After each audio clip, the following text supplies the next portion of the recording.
So if you want to disable call forwarding on your Android device, first of all, open up your phone application. So the first method is to disable it via code. You have to open up your keypad or summon it. And now we gotta dial the code #002#.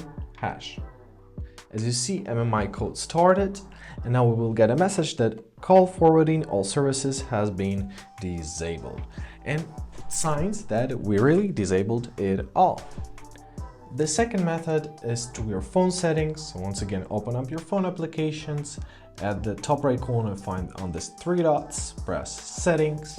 Here we gotta find our supplementary services, find your call forwarding, voice calls. Give it a couple seconds, and whether you have some numbers set, simply turn off HOM, and basically that's it. I hope this video was helpful. Thank you so much for watching. Have a great day, and please consider subscribing on our channel.